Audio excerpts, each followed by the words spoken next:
Hello everyone. आज का हमारा जो ये टॉपिक है ये 10th क्लास के लिए है। 10th क्लास में हमने संसाधन और विकास वाला टॉपिक शुरू कर रखा है और इसके अंदर हमने भूमि संसाधन तक पढ़ लिया था। भाई संसाधन एवं विकास वाला टॉपिक हमारा चल रहा था और भूमि संसाधन तक हमने इसके अंदर पढ़ लिया है। ठीक है, आज हम पढ़ेंगे इसमें मृदा संसाधन के बारे में। भूमि संसाधन हमने कर लिया है, मृदा संसाधन पढ़ेंगे। तो देखिए इसमें शुरू करते हैं, हम मृदा संसाधन को शुरू करते हैं। देखिए भूमि जो भू संसाधन पढ़ा ना, पहले मैं आप लोगों को इसके बारे में डिफरेंस बता देता हूं आप लोगों को, फिर टॉपिक शुरू करेंगे। एक तो था भू संसाधन यानी कि लैंड रिसोर्स की बात की थी हमने। आज हम पढ़ रहे हैं सोयल रिसोर्स यानी कि मृदा संसाधन की बात कर रहे हैं। मृदा भी क्या होता है, भूमि का एक पार्ट होता है। कई बार कंफ्यूजन ये बनता है कि मृदा और भू संसाधन में डिफरेंस क्या होगा। तो देखो मृदा का मतलब ये होता है, भू संसाधन का क्या है कि धरातल का एक भाग, ठीक है, एक बहुत बड़ा विस्तृत क्षेत्र जो होता है ना, वो भू संसाधन में होता है। ये पर्वतों के ऊपर, पठार के ऊपर और मैदानी भागों में हर जगह पर शामिल होता है। लेकिन जो ये मृदा होती है, मृदा का मतलब क्या होता है, इस भू संसाधन का एक पार्ट जो ऊपर से जो बारीक जो महीनकण होते हैं ना, वो जो होगा वो मिट्टी होगा। ठीक है, तो इससे ऊपरी बारीक कण, जो ऊपरी जो बारीक सतह है ना पतली, इसके बारे में इसके अंदर हम पढ़ने वाले हैं। तो मैं आशा करता हूं कि आप सब ठीक होंगे। चलिए अपना टॉपिक शुरू करते हैं और बात करते हैं मृदा संसाधन की। जो मृदा है वो मृदा क्या है, एक संसाधन है। किस प्रकार का संसाधन है, एक नवीकरणीय संसाधन है भाई मृदा। ठीक है, नवीकरणीय और वो भी प्राकृतिक संसाधन, नवीकरणीय भी है और प्राकृतिक संसाधन भी है। प्राकृतिक इसीलिए क्योंकि मिट्टी का जो निर्माण होता है वो प्रकृति में होता है, मनुष्य का इसमें किसी प्रकार का कोई हस्तक्षेप नहीं होता है, इसीलिए प्राकृतिक संसाधन है। नवीकरणीय इसीलिए क्योंकि समय समय पर ये जो है, ये जो प्रक्रिया होती है, इसके बनने की जो प्रक्रिया है वो लगातार चलती रहती है। ठीक है, तो इसीलिए ये क्या है कि नवीकरणीय संसाधन है। ठीक है ना भाई। अब उसके बाद बात करते हैं, क्योंकि आप लोगों को नवीकरण का तो पता ही होगा, जो पुनः पूरित होता रहे तो इसकी पूर्ति होती रहती है, ये बनती रहती है। ठीक है, इसके बनने में लाखों वर्ष लग जाते हैं। 1 सेंटीमीटर मिट्टी बनने में कहता है लाखों वर्ष का समय लग जाता है, लेकिन ये एक पुनः पूरित है जो बनता रहता है। ठीक है भाई, अब आगे बात करते हैं। ये जो मिट्टी होती है ना, ये हमारे किस काम आती है। देखो पौधों के विकास में, ये जो पौधे होते हैं ना, पौधों का विकास मिट्टी के ऊपर ही होता है। अगर मिट्टी उपजाऊ है तो पौधों का विकास अच्छी प्रकार से होता है। ये बात हम हमेशा से पढ़ते आए हैं। तो पौधों का विकास का माध्यम बनता है और अन्य जो जीवन है ना, कई प्रकार का जीवन जो है इस मिट्टी के अंदर पाया जाता है। ठीक है, अब बात करते हैं इसकी निर्माण प्रक्रिया की। बात करें तो देखो जो इसकी निर्माण प्रक्रिया होती है ना, वो कई चरणों में चलती है। ठीक है, मृदा निर्माण की जो प्रक्रिया होती है वो कई चरणों में चलती है। ये बात मैं पहले बता चुका हूं कि इसके बनने की प्रक्रिया लाखों वर्ष में पूरी होती है। ठीक है, यहां पर जो इसके निर्माण की प्रक्रिया में क्या होता है, देखो अब हमने क्या देखा है, हमने देखा है बारीक कण देखे मिट्टी के, बिल्कुल बारीक कण। ठीक है, जो बालू रेत देखा हुआ है, फिर आप लोगों ने चिकनी या गीली मिट्टी जो भी देखी है, जो बारीक कण देखा, आपने मिट्टी देखी है। लेकिन ये मिट्टी बनती किस प्रकार, देखो स्टार्टिंग में क्या होगा, एक बड़ी चट्टान होती है। ठीक है, बड़ी चट्टान होती है। ये चट्टान क्या होगी, टूटेगी, छोटे कणों में टूटेगी। उसके बाद क्या होगा, ये छोटे कण फिर अलग अलग हिस्सों में टूट जाएंगे। ठीक है, उससे क्या होगा, फिर छोटे बारीक कण आएंगे, इनके ऊपर अलग से प्रक्रिया लगेगी, फिर ये बारीक होते चले जाएंगे और ज्यादा बारीक हो जाएंगे। ठीक है, तो ये इसके निर्माण की प्रक्रिया है जो बड़ी लंबे समय के साथ चलती है। अब बात करते हैं कि इसके निर्माण की प्रक्रिया के अंदर कौन कौन से कारक ऐसे हैं जो इसमें योगदान देते हैं। तो सबसे पहले आता है उच्चावच भाई। उच्चावच का मतलब होता है ऊंचा नीचा स्थान, उच्चावच। ठीक है, उसके बाद आता है जनक सेल। जनक सेल का मतलब होता है जिस सेल से उस मिट्टी का निर्माण हुआ, यानी कि उसका पिता कौन है। जनक का मतलब पिता ही होता है। तो मान लीजिए ये जो बारीक मिट्टी है इस चट्टान से टूट करके आई है, तो इस मिट्टी की जनक सेल क्या होगी, ये होगी। सेल का मतलब यहां पर चट्टान है। ठीक है, जनक सेल हो गया। उसके बाद इसके अंदर आगे आता है जलवायु। इसमें कहता है कि मिट्टी का जो निर्माण होता है, देखो मिट्टी जो है बालू रेत भी होता है, मिट्टी जलोढ़ मिट्टी भी होती है, मिट्टी काली भी होती है। तो उसके ऊपर जो ये प्रभाव पड़ता है, किसका पड़ता है, जलवायु का प्रभाव पड़ता है। अगर मान लो मिट्टी ज्यादा तापमान वाले क्षेत्र में चली गई तो क्या होगा, उसके अंदर की नमी की मात्रा धीरे धीरे खत्म होनी शुरू हो जाएगी और वो बलुई मिट्टी बन जाती है। तो इस प्रकार जलवायु का भी उसके ऊपर प्रभाव पड़ता है। ठीक है भाई, उसके बाद इसके अंदर कौन से कारक शामिल होते हैं, वनस्पति। वनस्पति में क्या होता है, देखो पेड़ पौधे, उनकी टहनियां, उनके पत्ते टूट करके जैसे जैसे इस मिट्टी के अंदर मिलते जाएंगे ना, मिट्टी के अंदर किसकी मात्रा हो जाती है, मिट्टी के अंदर हुमस की मात्रा बढ़ती चली जाती है। हुमस जो होता है, ठीक है, इस प्रकार लिखा मिलता है बुक के अंदर। ठीक है, ह्यूमस की जो मात्रा होती है वो बढ़ जाती है। वनस्पति हो गया या जैव पदार्थ हो गए, जो जीव जंतुओं के जो अवशेष होते हैं, ठीक है, वो इनके अंदर मिल जाते हैं तो ह्यूमस की मात्रा को बढ़ा देते हैं। और एक सबसे बड़ा कारक जो इसके अंदर आएगा वो है समय भाई। ठीक है, क्योंकि इसमें समय की सबसे ज्यादा जरूरत होती है। समय एक बहुत बड़ी भूमिका को इसके अंदर निभाता है मिट्टी निर्माण की प्रक्रिया में। ठीक है, अब इसके अंदर हम आगे बढ़ते हैं। तो देखो, जो मिट्टी जो बनती है ना, इसको टॉपिक को बिल्कुल ध्यान से करेंगे हम। ठीक है, एक एक चीज को ध्यान से समझने की कोशिश करेंगे। जो मिट्टी होती है वो क्या होता है, तापमान परिवर्तन हो गया, मिट्टी का रंग में या मिट्टी के गुण में परिवर्तन आ जाएगा अगर तापमान में परिवर्तन होता है। ठीक है, या मान लो इसमें इसका जो चट्टानों का जो विघटन होता है वो कौन करता है, आपने पढ़ा है कि नदियों का जो बहता हुआ जल होता है वो क्या करता है, वो चट्टानों को अपने साथ बहा करके ले जाता है। बहाने के बाद चट्टानों को आपस में तोड़ता रहता है, और तोड़ने के बाद उनको छोटे बिल्कुल महीन कणों में तब्दील कर देता है, और उससे नई मिट्टी का निर्माण होता है। ठीक है, ये प्रक्रिया भी इसमें साथ में चलती है। साथ में बहते जल के साथ पवन के द्वारा भी अपर्दन होता है। पवन भी तो तोड़ती है चट्टानों को, है ना, हमने अपर्दन में पढ़ा होगा आप लोगों ने। अपर्दन जो होता है ये होता है मिट्टी का कटाव या किसी क्षेत्र का कटाव, ये अपर्दन कहलाता है।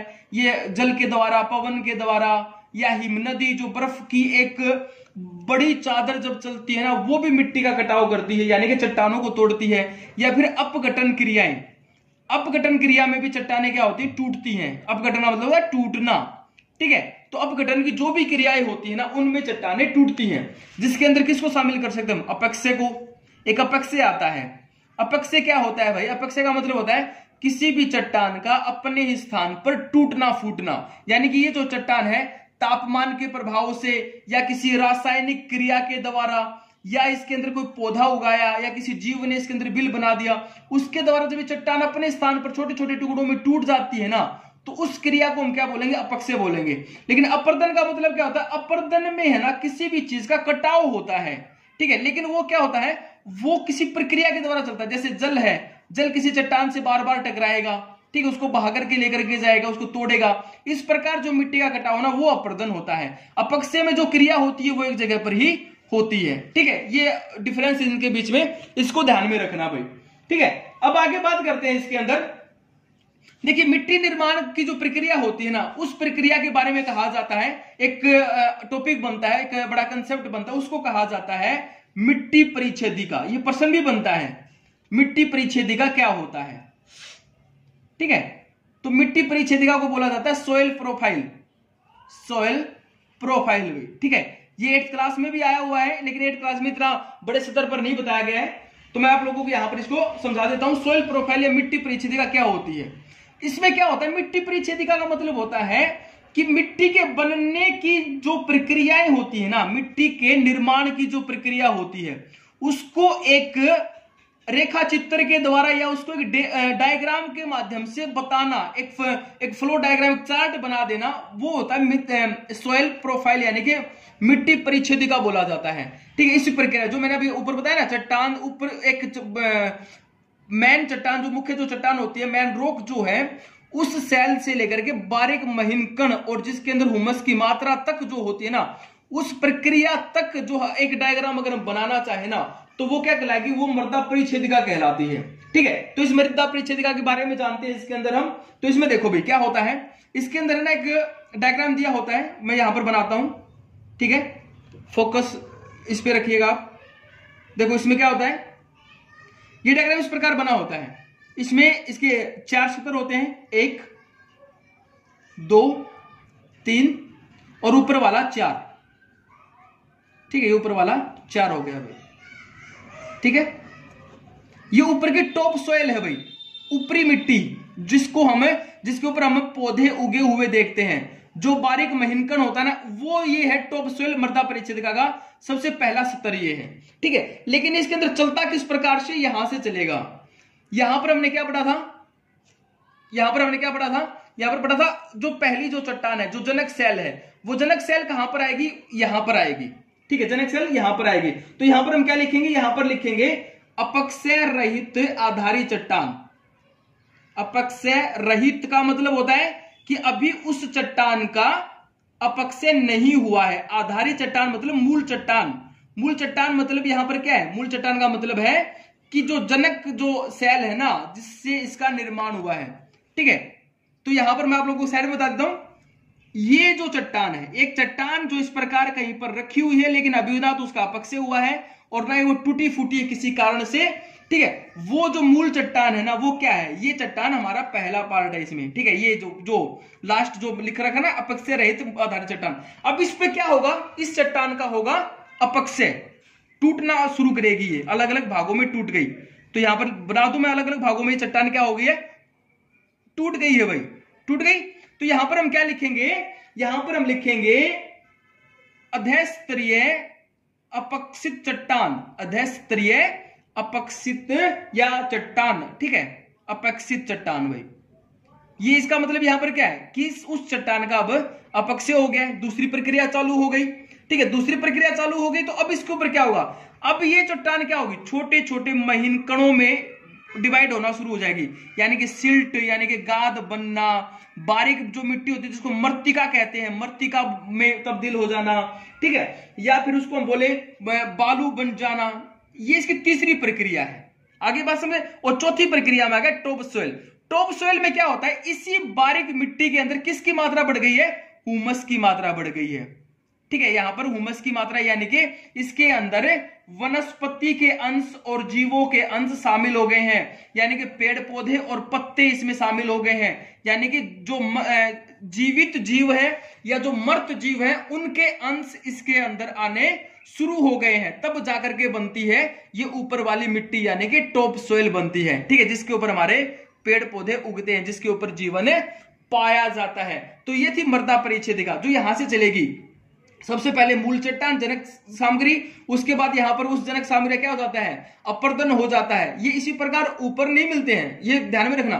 अगर कोई हमसे ये कहे कि क्या इसी प्रकार मिलते कि चट्टान यहां पर टूटी, फिर ये यहां पर जमा हो गए, फिर यहां पर इसके बारीक कण हो गया, ठीक है, यहां पर फिर क्या हो गया, इसके अंदर उमस की मात्रा में नहीं, ये चट्टान टूट करके जल के द्वारा, हवा के द्वारा दूसरे स्थान पर चली जाएगी, फिर वहां से वो दूसरे स्थान पर चली जाएगी, लेकिन लास्ट में निर्माण उसका इसी प्रकार होना है, ठीक है। लंबी परिवहन क्रिया के द्वारा बड़े एक दौर से गुजरने के बाद वो है एक बारीक महीन कणों के अंदर तब्दील हो जाती है। और उसका डायग्राम जब हम बनाते हैं तो इस प्रकार बनाते हैं, जिसको हम मिट्टी परिच्छेदिका या सोइल प्रोफाइल कहते हैं भाई, ठीक है। तो आज के लिए इस वीडियो में हमने क्या पढ़ा, आज के लिए हमने वीडियो में पढ़ा कि मृदा जो संसाधन है वो क्या है, उसका निर्माण किस प्रकार होता है, और मृदा परिच्छेदिका जो होती है वो क्या होती है और वो किस प्रकार चलती है। इसमें देखो, इसमें एक चीज और ऐड कर लेते हैं।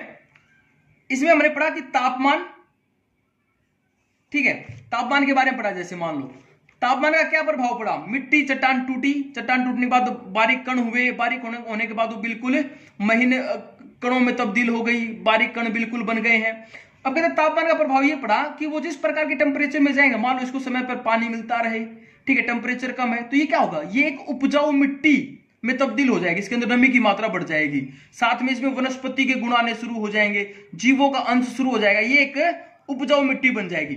और दूसरा क्या है, मान लो तापमान अधिक है, पानी की कमी है, तो ये क्या होगा, ये बालू रेत में तब्दील हो जाएगी, वनस्पति विहीन है, ठीक है, तो बालू रेत में तब्दील हो जाएगी। तो इस प्रकार जितने भी हमने पढ़े हैं ना, ये जितने भी कारक पढ़े हैं, तापमान पढ़ा है, उच्चावच पढ़ा है, ठीक है, वनस्पति पढ़ा, इन सभी का मिट्टी के ऊपर प्रभाव पड़ता है भाई, ठीक है। अब मैं आप लोगों को यह भी बता देता हूं, लास्ट में इतना पढ़ लिया आप लोगों ने, तो क्या आप मिट्टी की परिभाषा बना सकते हैं खुद, मिट्टी की परिभाषा। तो मिट्टी की परिभाषा क्या बनेगी, इस भूपृष्ठ के ऊपर, ये धरातल है ना, पृथ्वी का जो ऊपरी भाग है, ऊपरी जो भाग है जिसके ऊपर हम रहते हैं, कहता है इस मिट्टी के ऊपरी धरातल के ऊपर एक ऐसी महीन पतली परत, एक ऐसी महीन या पतली परत जिसके अंदर खनिजों का अंश, खनिजों का अंश कहां से आया इस मिट्टी के अंदर, चट्टानों के अंदर से, क्योंकि अलग अलग चट्टानों में अलग अलग प्रकार के खनिज पाए जाते हैं। तो खनिजों का अंश पाया जाता है, जीवों का अंश पाया जाता है।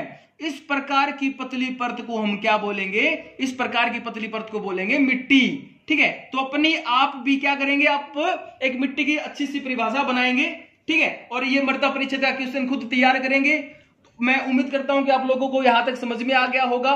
इस वीडियो को ध्यान से देखिए, अपनी बुक पढ़िए और अपना क्वेश्चन तैयार कीजिए। आगे हम जो है तापमान के आधार पर, पानी के कारण जो मिट्टी भारत में जो अलग अलग प्रकार की पाई जाती है ना, तो अगली वीडियो में हम मिट्टियों का वर्गीकरण यानी कि क्लासिफिकेशन ऑफ सोइल पढ़ेंगे भाई। ठीक है, मिट्टियों का वर्गीकरण पढ़ेंगे।